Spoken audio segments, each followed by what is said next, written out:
So UFC 303 is going to be coming up this weekend in what is going to be a pretty massive card as it is International Fight Week, and then we're going to have a week off going into that Denver card, which is falling apart. So I would half expect a lot of fight announcements to be on short notice for that Denver card coming up, but of course I did upload and record a UFC 303 prediction video last week, and in that video I did say that I was going to make a follow-up.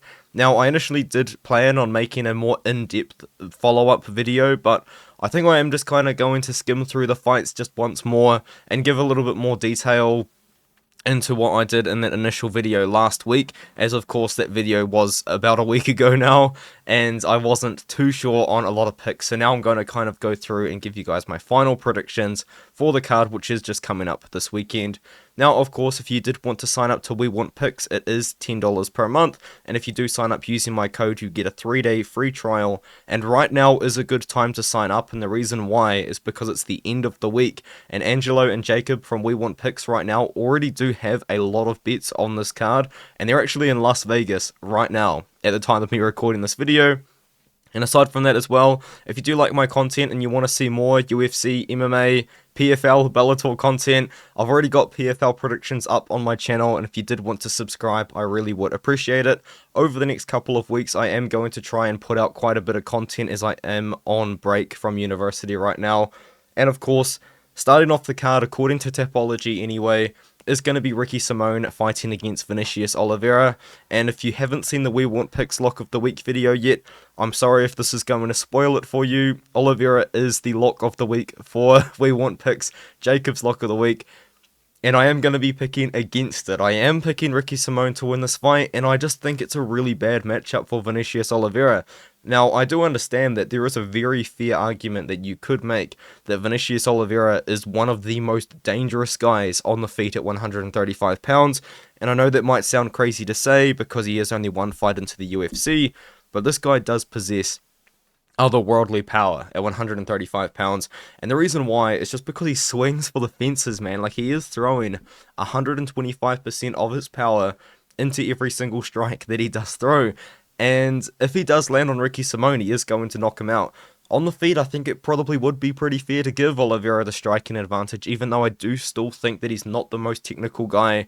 He does just kind of rely on that power a lot, as he is swinging massive hooks, and as Dana White's Contender Series fight, in my opinion, is kind of the perfect example of how he actually fights, which is just a wild style, and in that fight, he was swinging and missing a lot.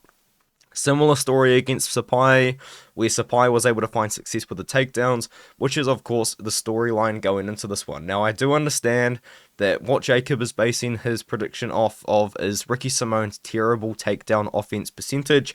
I think he's got 24% takedown accuracy in his last few fights, but in my opinion, I don't really know if Simone necessarily needs to get takedowns over and over and over again to beat Vinicius Oliveira, and what I mean by saying that is I think that Simone can actually find success just clinching up against the cage against Oliveira. He is a very strong guy for the weight class, you know, he's quite short, he's 5'6", so he's very compact, whereas Oliveira is a little bit taller and a lot more lengthy, I guess, and not quite as physically strong, and I do think that Ricky Simone is going to commit to the wrestling. He's going to have to. He's on a 2-fight losing streak now.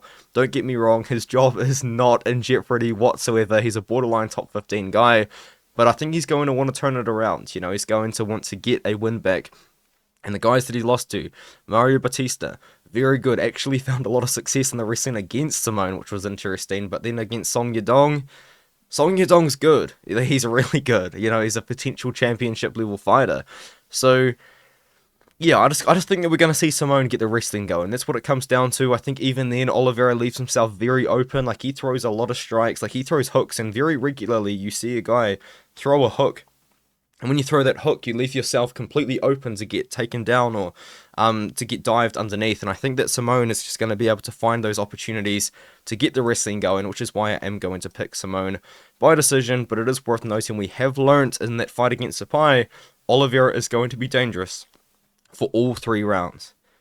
And now Carlos Hernandez is fighting against Ray Tsuruya, and I'm seeing a lot of mixed opinions on Ray Tsuruya, and I will admit I think I probably underrated him myself And that is not really common for me to do because I do follow the Road to UFC. In fact, I think I might be the only channel on YouTube, maybe aside from 138 MMA, that actually covers Road to UFC as it happens. I've got Road to UFC predictions up on my channel for the season that's happening right now. So you would probably expect me, the guy that's been watching Road to UFC religiously for the last couple of years, to be really high on Tsuruya, and I'll be honest, I am. I do think he's good, but I think that this is still somewhat of a tough matchup for him, as I do think he is very one-dimensional. Now, I did mention that I didn't think that he was the best wrestler, and I will admit that, yeah, that's probably a pretty terrible take, because if you actually look at Tsuruya, I believe he's a silver medalist in the Junior Olympics in wrestling, and he did compete at the Wrestling World Championships in freestyle wrestling, or at least he competed in a qualifier, and to my knowledge he lost that qualifier. So he has competed for the World Championships before in freestyle wrestling, and he has got a medal in Greco-Roman wrestling, actually, sorry. Greco-Roman wrestling, I'm pretty confident he got that medal in the Junior Olympics. So he does have very good wrestling, but I do think that it still hasn't translated over super well to MMA. You know, like, he did still struggle a little bit to take down Mark Climaco, but Mark Climaco, of course, did have a wrestling background in his own right. And when the fight does get down to the ground, I actually think it's in the pure grappling of Tsuruya, which is where he really excels, not with the wrestling like a Mark Madsen, who's also a Greco-Roman guy. I think it's in the pure grappling, like a Tatsuro Taira, just to kind of make a very direct comparison. He is very talented in pure grappling. You know, he can latch up submissions. He's very loose on top. He does put himself in good positions to land a ground and pound. And Carlos Hernandez, I understand that a lot of people are quite low on him, and I have been very low on him in the past, I will admit, because I actually believed at one point he was on a losing streak in fights that he had won. I wasn't that convinced that he had beaten Daniel Barrios.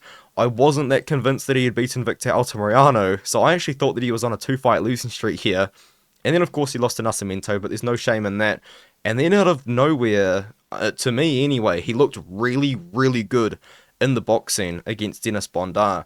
And I do think it's in that boxing that he probably could give Tsuruya some problems, as Tsuruya does kind of fight with an interesting sort of kickboxing style, where the chin is somewhat high, but his intentions are not to strike whatsoever. He will be diving for takedowns over and over again, like more aggressively than Tatsuro Taira does, and I do see that he is a -400 favorite. I still think it's too wide, and as I said earlier, there are mixed opinions. Like, some people think that Tsuruya is really good and he's just going to dominate Hernandez. Other people are not so sure. I do think Tsuruya is going to find the submission, but I just don't think it's as nice and day as, oh, he's just going to take down Hernandez and submit him in the first round. You know, I do think that there is going to be some difficulty there, especially in the boxing and on the feet. But ultimately, I am picking Tsuruya to win by submission. And as I have said in the past, although I haven't been super high on his wrestling, he still does have a very high-level wrestling background that I just don't feel like has fully translated into MMA just yet, if that makes any sense whatsoever. And now Andrei Arlovski's fighting against Martin Buday. It's sad to say, but I feel like at this point you do just have to fade Andrei Arlovski. He is 45 years old. That the toughness that he once had is kind of gone. The resistance to getting knocked out that he once had is kind of gone. He's well past his prime. I mean, he's 45 years old. You don't need me to tell you that. And now he's fighting Martin Buday, who is in his prime right now as a heavyweight, and is a guy that I was very high on at one point. Now, I do think that he had a very bad performance against Lucas Bursky, but before that, you know, I thought he looked pretty decent against Chris Barnett. I know it was somewhat controversial with the way that the fight finished, but he showcased what he does. And what he does is he is an absolute mountain of a man for the weight class, and he just uses that size to clinch you against the cage and get in a takedown every now and then. Now, it's a very odd style to watch, and it's a very boring style to watch, but that's just how he fights. He wants to clinch, he wants to control up against the cage, and he does have pretty decent dirty boxing in those clinch positions. He did get smoked by Shamil Gaziev, and I know that a lot of people are going to clown that, but I still don't really dislike Gaziev as a heavyweight prospect too much, because at the end of the day, Josino Rosenstrike is a proven top 10 guy and has been for a very long time now, and that's who Gaziev lost to. Now, Andrei Arlovski, I don't know if he's going to get knocked out by Buday, because Buday doesn't really fight like that. He's not a guy that is just going to go out there and get finishes, but I do believe that Buday is going to find the success kind of just out-muscling and outworking Andrei Arlovski at this point in his career. Arlovski's been finished a couple times. Yes, he got KO'd by Dante Mays. Knocked himself out somehow against Marcos de Lima and then got submitted. And then lost to Waldo Cortez Acosta in what was a really bad performance from Waldo. I just think that Buday's going to win. Do I feel like he's going to knock him out? I'm going to say no.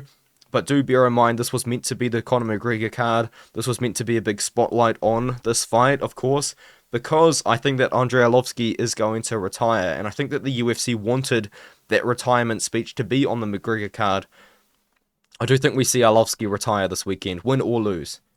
And now Michelle Waterson-Gomez fights against Gillian Robertson in what could be another fight where potentially we see a retirement as well. Maybe Michelle Waterson-Gomez retires on this card as well because it's the McGregor card, or it's meant to be the McGregor card. I feel like if Michelle Waterson-Gomez loses, we might see a retirement, but there isn't really anything that hints that because she has been posting on her Instagram that she is probably in some of the better physical shape that she has been in recently. She's looking very, very good and very prepared for the matchup. And stylistically, it probably isn't a bad fight for her, as Gillian Robertson, in my opinion, isn't a good striker. Now, she is a very talented pure grappler, and she doesn't really have the wrestling to get the fight down to the ground all that much. But when the fight does get down to the ground, that is where Gillian Robertson does shine and does find a lot of success. Now, Michelle Waterson-Gomez does have a lot of wins by submission, 9 wins by submission, which is nuts considering she is kind of known for her striking, really. But I still think Robertson should be able to out-grapple her here. Now, Waterson, you could actually argue a couple of decisions could have gone her way recently. I mean, she got absolutely smoked by Marina Rodriguez. There's a argument for the Pinheiro fight, but somewhat. And then, yeah, why did they do the rematch against Rodriguez? That still doesn't make sense to me. But yeah, I think Robertson, I think she's just going to go out there and take down Waterson-Gomez and find a submission. She is also a former flyweight who has found success now coming down to 115 pounds. Made that debut against Rodriguez and then lost to Ricci, who's going to be a very big prospect soon. And then beat Poliana Viana. I think that we're going to see a submission out of Gillian Robertson in this fight here. And now a big-time showcase spot for Payton Talbott as he does fight against Yanis Ghemmouri, and I just think that this is a good matchup for Payton Talbott to go out there and really make a name for himself on once again what was meant to be the Conor McGregor card. Payton Talbott is a prospect that the UFC wants to build, and Payton Talbott has the opportunity here against another pure striker to make something happen because Yanis Ghemmouri is a striker. He is a guy that is going to be willing to strike against Payton Talbott, and that's what Talbott wants. You know, Talbott is a guy who I said on my Contender Series prediction video that this guy is the next O'Malley, and I know he hates those comparisons. He does. But he is. He just is. And I was very, very concerned when I was watching tape on him because he was getting taken down a lot in his career. I mean, if you actually watch all of these Uriah Faber combat fights, he gets taken down and controlled in every single one of them. And then he goes out there against Reyes Cortez and showcases really, really good and improved takedown defense. And then once again, he fights against Nick Aguirre and once again showcases really, really good takedown defense and ends up finding the finish in the third round against Cameron Simon. Just for the whole fight, he was in control, was landing big shots, he was being aggressive. Talbott does have his flaws on my feet. He does have his flaws on the feet, in my opinion. But I think that is going to take someone with a lot more power than Yanis Ghemmouri to expose that. Like, I still do think that Payton Talbott might be a little bit too loose at times. You know, he doesn't really move his head all that much. Like, he does have very good head movement, but you can still kind of catch him at the same time. But I think in this matchup, Yanis Ghemmouri, he's just a low-volume striker. That's what he is. He's a low-volume striker. Payton Talbott is a high-volume striker. I think we see Talbott go out there and beat Yanis Ghemmouri. And once again, it's a step down in competition from someone like Cameron Simon, who I understand, in my eyes anyway, I see Cameron Simon as being a better grappler than a striker. But Cameron Simon was still boxing up really good prospects on his way up to eventually fighting against Payton Talbott. So that's a good win, man. And he looked really good on the feet the whole time, you know, and Talbott's just dangerous everywhere. I mean, I understand that I've probably just talked for a couple of minutes about a minus 1600 favorite, but I do want to emphasize, man, Talbott's a future star. Tony Hawk and Payton Talbott were skateboarding together. Dude, the UFC's pushing this guy big time. And now Charles Jourdain is going to be fighting Gene Silva. I still like Jourdain. I do. I just think he's more well-rounded, and that's kind of just what it comes down to, in my opinion. Now, Gene Silva, I have been impressed with him quite a bit recently, actually, to be fair, because I didn't expect him to beat Kevin Vallejos.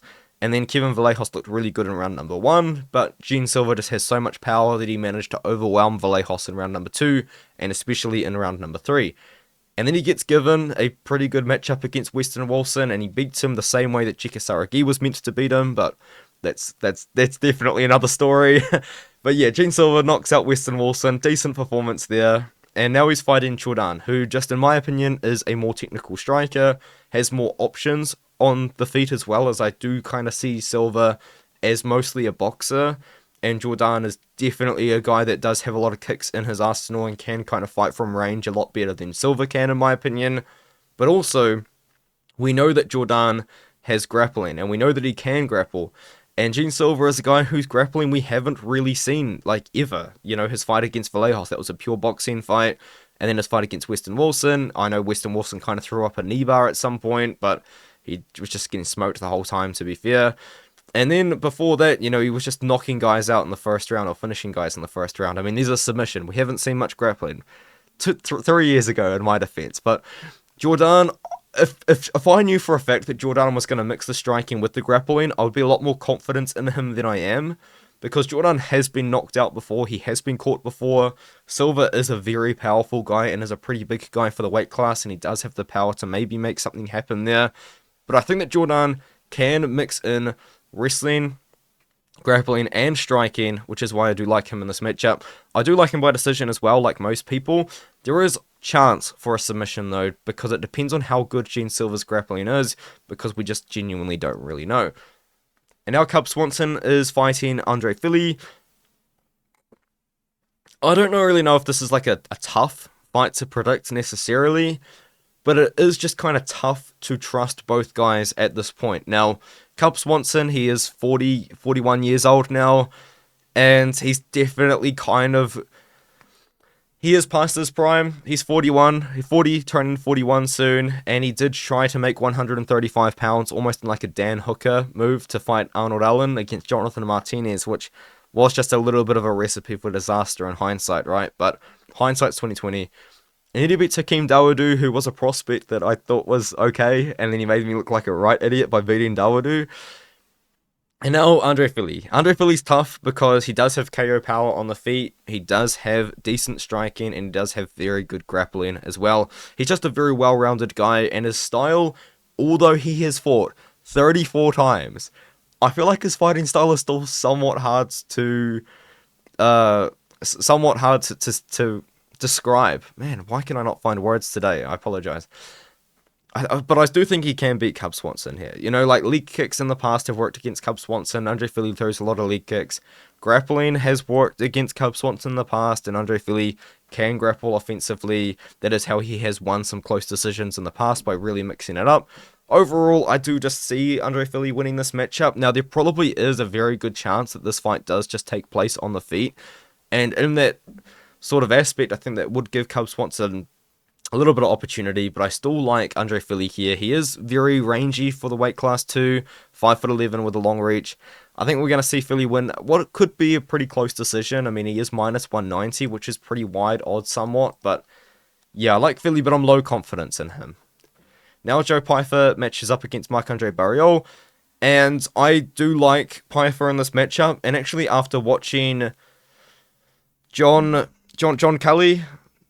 Kelly's video, he mentioned that... Let me just double check. Sorry, guys. This is terrible. Yes, John Kelly DFS. Shout out to John Kelly. He mentioned that Joe Pyfer is going to have a massive grappling advantage in this fight against Marc-Andre Barriault. And I'll be honest, that isn't even something that I really considered. So I feel like a little bit of an idiot for not bringing that up in my original prediction video last week. Because I just thought that this was going to be a striking fight. Because Marc-Andre Barriault is a very high volume, very much a pressure forward striker. And Joe Pyfer, in my eyes anyway, is a very powerful striker with very decent technique for 185 pounds. However, I didn't really consider the fact that we have seen Joe Pyfer grapple a lot in his career. And I am still somewhat embarrassed for not pointing that out, but shout out to John Kelly, because we have seen Joe Pyfer go out there and get takedowns and find submissions. You know, he did go out there and submitted Abdul Razak Al Hassan, who's a very good judoka, and is very well known to be a guy that actually coaches judo in his gym. And he went out there and submitted him with that arm triangle. And then, of course, prior to that, he was doing a little bit of grappling. He did unfortunately lose to Dustin Stoltzfus. But we have seen a lot of grappling out of Joe Pyfer as well, not even just in MMA. He's been grappling against GM3 after knocking him out, which is crazy. Eric Anders he grappled against, and you kind of like to see this because he's obviously trying to work on his game in other areas. I still do like Joe Pyfer to win by knockout, but I didn't even really consider the fact that Joe Pyfer definitely could go out there with a game plan to out-wrestle Marc-Andre Barriault. And once again, I understand that Joe Pyfer didn't look great against Jack Hermansson, but Jack Hermansson is a very tricky veteran, which a lot of prospects have failed to get past in the past, such as, you know, Chris Curtis had not an embarrassing performance against Jack Hermansson, but he kind of embarrassed himself in the way that he reacted to the performance afterwards. Hermansson's just a tricky guy to get past. A lot of people do struggle to get past Hermansson. I think we'll talk about that in a minute. But yeah, Joe Pyfer. I am going to pick him to win against Marc-Andre. He's got more options than I originally considered. KO and submission. But I like him by KO. I think he's going to land on Barriault, who is good. He's a high-volume striker. He moves forward, has a lot of strength in the clinch. But Pyfer is slightly taller than him, slightly rangier than him. So I do like him in the fight. Now, Ian Garry fights MVP. This one here is a tough one. Now, I am going to say this, and this could be completely false. So take this with like the tiniest grain of salt you've ever seen. Word is that MVP has sparred with Ian Garry in the past and beat him up in sparring, but I have actually asked a couple of people that I thought would know of this if it happened, and they have said that it hasn't happened. So maybe it didn't happen. But there is rumour that MVP beat up Ian Garry in sparring, but just take that with the tiniest grain of salt you've ever seen. And with that being said, I am still picking Ian Garry to win this matchup against MVP. Now, I could be wrong. I really could be wrong about that, to be honest with you, because MVP is a very tricky style, and I think a lot of UFC fans that don't watch Bellator or any other promotions had no idea what to expect when MVP went out there and fought against Kevin Holland. And I did pick MVP to beat Kevin Holland in that matchup, by the way, which a lot of people didn't, but I think a lot of people didn't really know what to expect out of MVP because his style is just really odd. Like, he doesn't fight like anyone else. There's no real other guy that fights like him aside from maybe Nate Diaz and maybe Nick Diaz with the way that they kind of play around. But MVP, he just kind of does nothing aside from showboating and walking around and just doing a lot of weird stuff, and then all of a sudden you just absolutely smash a right cross out of nowhere, or all of a sudden you absolutely slam down like a four-piece combination. He's really, really deadly accurate when he does decide to go, but he doesn't go often. He's a very low volume guy. Whereas with Ian Garry, he's not really super low volume. Like, he is a guy that is going to throw volume, and he's definitely from what I've seen going to throw more volume than what MVP is going to do. And I think that there's going to be a lot of moments where MVP is just doing nothing but just honestly eating leg kicks, and maybe even just eating jabs or something like that, and trying to avoid jabs and leg kicks and stuff like that. Whereas I do think there are going to be a lot of moments where Ian Garry can even look at the Holland fight and see what Holland did right and what Holland did wrong. And I think Ian Garry just kind of in those moments where MVP's just walking around and just doing absolutely nothing can be trying to shut down the leg of MVP, who does have deadly leg kicks himself, of course, but just kicking the leg, you know, maybe just trying to jab the body, just kind of do things.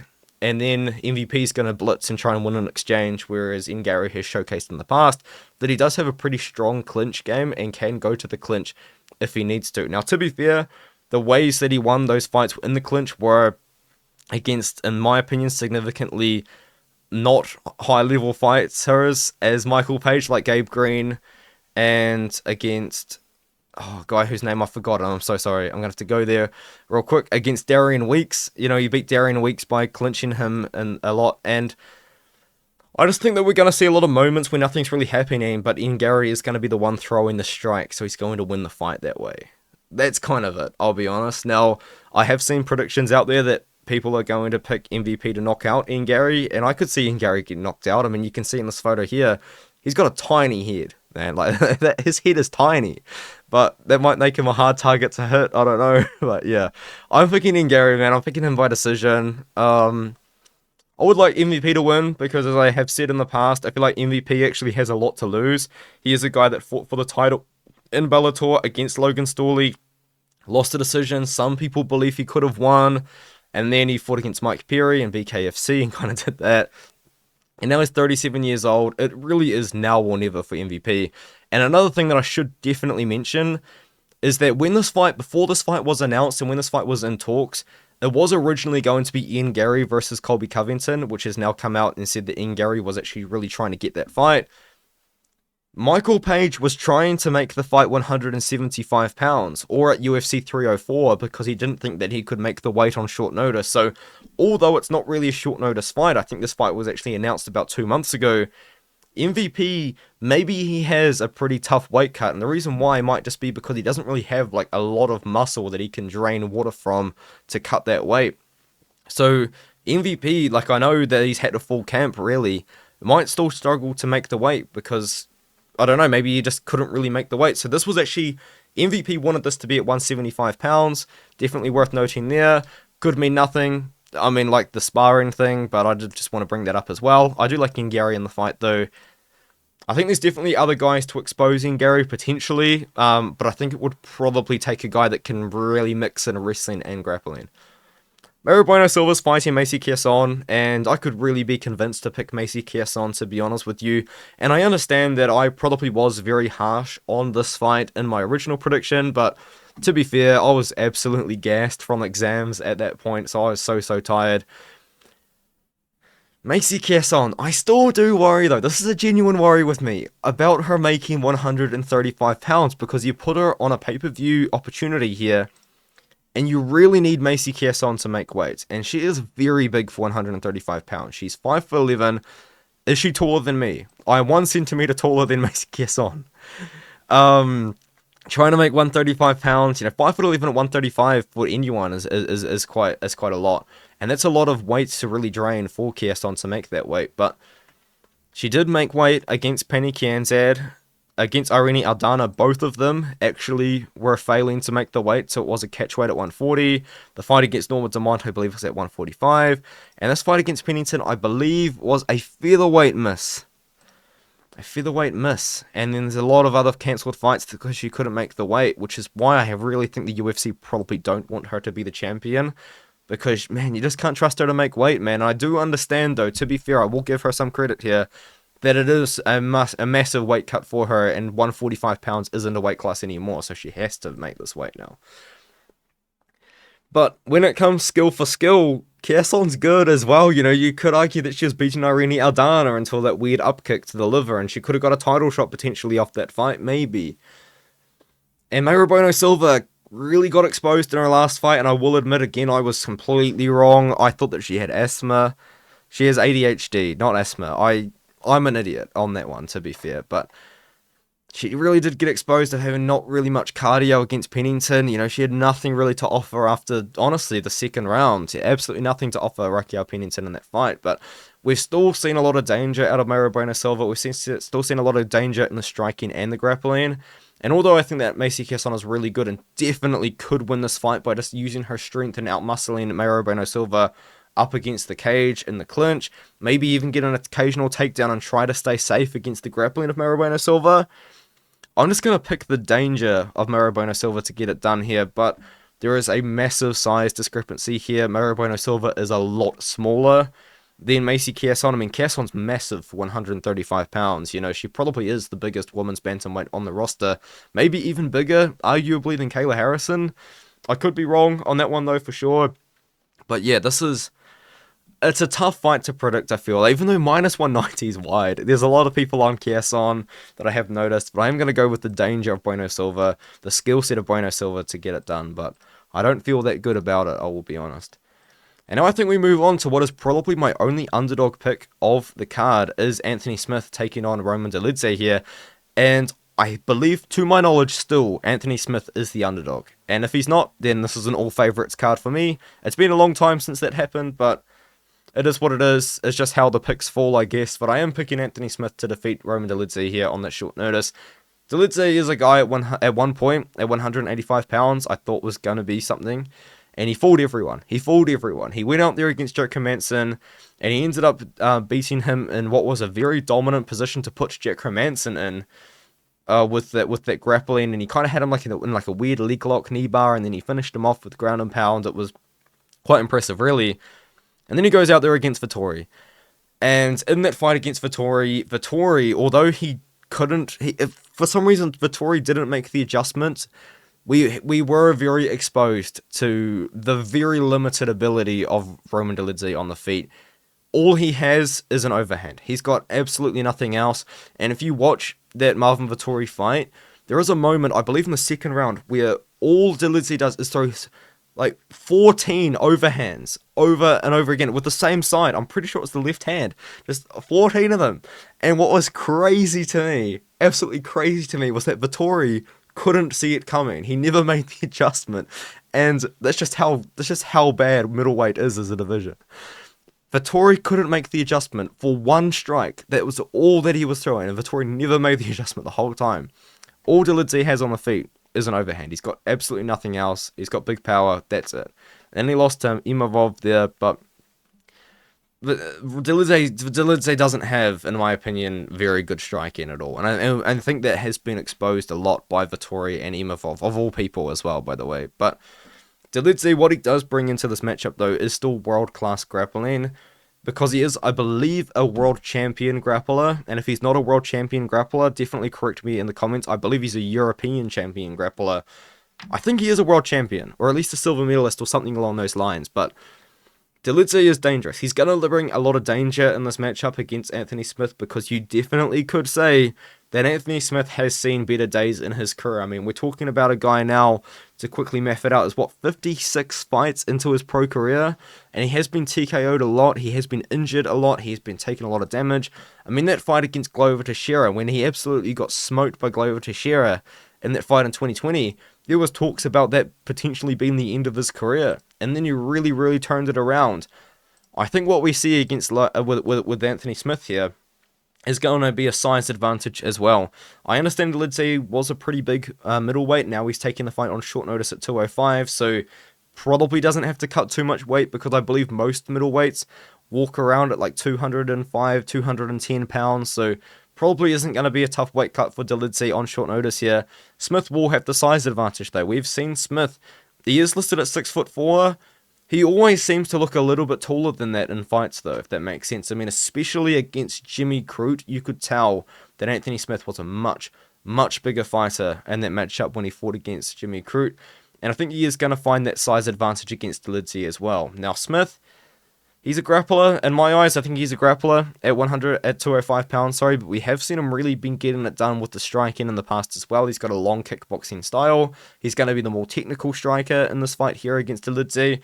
And honestly, in this fight, I feel like if he just avoids the grappling, I think he could find a lot of success. Now, I say that, and I say that Dolidze is not a good striker. He is very powerful, and he could maybe land one of those overhands on Anthony Smith, who at this point has been knocked out quite a few times. He's lost 19 times. He's taken a lot of damage in wins and losses. He's been injured many times as well, which is something you've got to bring up. But I do like Smith to beat Dolidze here on short notice. I was picking Olberg to beat Anthony Smith, but I am going to be picking Anthony Smith to beat Dolidze. Both guys have taken the fight on short notice effectively, though. I do like Smith, though. I like him probably by decision as well, but maybe we could see something happen with a finish for Smith, but decision probably is most likely. Now Brian Ortega's fighting Diego Lopes. I don't really have a lot to say about this fight, but I also do at the same time. I was pretty confident in Diego Lopes, and that confidence has kind of increased a bit. Brian Ortega has stated that win or lose, he's going to move to 155 pounds. So 145 pounds isn't even really in Ortega's mind right now, and he's accepted this fight on short notice to make 145. And he also said at one point he actually had accepted a fight at 155 pounds for UFC 306. So he wasn't even really planning to make 145. And then something has come out about how he's going to donate 6 figures to this church that he's going to, and I really don't want to get into that too much, but you know, like, if you feel obligated to donate 6 figures, $100,000 to a church, you're going to the wrong church. I grew up in a church, so I do know what going to church is like, and you should never feel obligated to donate 6 figures. But I'm not going to get into that too much, but yeah, he's definitely kind of found something, which is cool, but, like, I just think, you know, you don't have to, like, donate, like, probably what is going to be, like, a quarter of your purse. I mean, maybe even more. But anyway. And then another one as well with Ortega. It's just weird, man. Like, he trains with a tape over his mouth. I mean, I understand it probably does increase your physical fitness and, you know, increases your breathing through your nose, which is going to be important. But, yeah, Ortega's just a weird guy, man. Honestly, he is. And then Diego Lopes, right? Very dangerous striker. Not the most technical guy in my opinion, but I do believe, listen, he is the most powerful guy at 145 pounds, and if you're not going to make the argument for him, I think it's Ilia Topuria. I don't think Josh Emmett's in those conversations anymore. Josh Emmett was in those conversations a couple of years ago, but now Josh Emmett is, like, what, 40 years old? He's old enough to be my father, honestly. And he's just not really finding those same KOs. I know he absolutely slept Bryce Mitchell, but Mitchell's terrible at striking, man. Diego Lopes, he absolutely smoked Sadiq Youssef. He showed insane power in that matchup. And another one as well about this fight is, if the fight does get down to the ground, which is where Ortega's going to want it to be, Lopes is a really good grappler as well, and he's going to be the much, much bigger guy as well. And as I was kind of alluding to at the start, Brian Ortega, as I said, he had a fight booked at 155 pounds, apparently, and he said that. And he's also said he's going to move to 155 pounds, so he's not even thinking about 145. Lopes is always in shape. You see him on The Ultimate Fighter. He's one of Alexa Grasso's coaches. He's always in shape. You know, he's always training, he's coaching, so he's always in shape, kind of just in the gym every day because it's, you know, part of his job aside from being a fighter. And if you look at him on Instagram, he's looking pretty good, you know, he's looking pretty shredded. I think that he's going to definitely make 145 a lot better than Brian Ortega, although he definitely has a bigger weight cut. I don't have problems with that. I think that we're going to see Lopes go out there and find the chin of Ortega. Now, I will admit that Ortega looked really good against Yair, in my opinion. I really thought that Yair was going to smoke him, and, you know, it didn't really end up happening, did it? But I think we're going to see Lopes find success on the feet. I think we see him knock out Brian Ortega, which is crazy to say because, what is it, only 2 years ago, a year and a half ago, Diego Lopes wasn't in the UFC. He had a big performance against Evloev, and it's kind of been all uphill from there. I think Lopes is a guy that really could be the number 3 ranked guy in the UFC featherweight division very, very soon. I would love to see that Evloev rematch if he doesn't get a title shot off of this fight. However, I do want to say this as well. There has to be some sort of title implication in this fight because this has been accepted on 2 weeks' notice, and I thought that maybe the implications could be for Ortega for risking his ranking, but he's not going to fight at 155, and there are very strong rumors that Holloway and Topuria are going to be headlining UFC 307, so we'll see what happens there. I think we're going to see Lopes versus Evloev in a title eliminator, maybe in Abu Dhabi, maybe at UFC 306. Who knows? Now, Alex Pereira is rematching Jiri Procházka in the rematch now in the main event of UFC 303, replacing the Conor McGregor fight, and I have made a couple of videos and talked about it already. I do love the fight. I do like Alex Pereira in the fight. However, you guys are scaring me, man, because there are so many people out there picking Jiri Procházka to find the upset because, of course, Jiri did find success in that first round against Alex Pereira. He even showed that he is willing to wrestle and grapple against Alex Pereira, which would be his easiest path to victory for sure, because Alex Pereira is probably the best kickboxer to ever transition over to the UFC. Now, you can debate that all you want, but at the end of the day, as I've said before, there are only 2 people in the Glory Kickboxing Hall of Fame, and one of those 2 people is Alex Pereira. He's the first ever champion of 2 different weight classes of Glory Kickboxing. And I know he lost a lot of fights, but you look at these fights that he lost, man. There are two good fighters, in kickboxing, that is. Yusri Belgari fighting on the Contender Series next year. Jason Wilness, a legend. His name's Artem, so of course he's probably going to be the best fighter of all time. And then Cesar Almeida, the GOAT. And then also his new arch rival, another Artem Bekatov, is calling him out for a trilogy because they're 1-1 in kickboxing right here.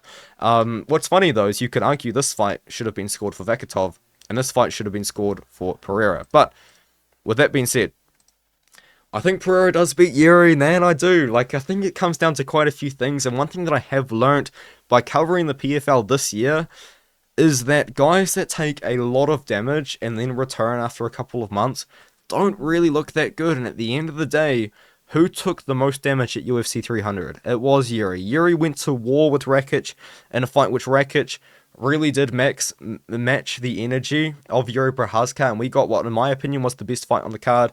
An absolute war back and forth. Jiri was eating unanswered shots. Jiri was landing unanswered shots. We saw a lot going on in that fight, and it was fun. It was amazing. And ultimately, Rakic ended up losing the fight, of course, but he was finding success. Jiri was eating a lot of very big punches in that matchup, and he did take a lot of damage only 2 months ago. And now Alex Pereira, he just beat Jamal Hill, no problem, easy peasy. However, again, I feel like their responses to that UFC 300 main event have been a little bit different. Alex Pereira went on his tour. He was in Australia doing seminars, to my knowledge, in Australia, and talking to people in Australia, and kind of doing what seems to be like a brand building sort of thing internationally. And he was rumored for this fight to be at UFC 305, and I think it was actually rumored before that to be on a different card. But this fight was not meant to take place at UFC 303, of course. They literally booked it 2 weeks ago. And then for Jiri just seems to be the guy that would just get straight back in the gym. He seems to be a guy that's very, very dedicated to his career. Not saying that Alex isn't, I'm just saying that he's a guy that I believe more strongly was straight back into the gym. Probably 3 days later, he was back in the gym, and he was training as hard as he kind of always does, really. Or he was doing his meditation or whatever it is that gets him prepared to fight or gets him prepared to train. But I still think ultimately it just comes down to Jiri does have a weird style, and maybe he could catch Alex Pereira. But I think that people don't give Alex Pereira enough credit in the striking defense. People are saying that he's chinny, but if you look at that, the punch that Israel Adesanya landed on Alex Pereira was a full power, massive shot. And that would knock anybody out, in my opinion. It was a massive shot. Israel Adesanya kind of put everything into it, and it knocked him out. Of course it did. That punch would knock out Jiri Procházka. That punch would knock out Robert Whittaker. That punch would knock out Francis Ngannou. I don't know. It would knock out anyone. That was a lot of power, really, into that punch. And then, of course, we've seen Alex Pereira wobbled a little bit in the past by other opponents, of course. But I do think that his striking defense is underrated, because I don't think people actually give him that credit for that distance management that he does have.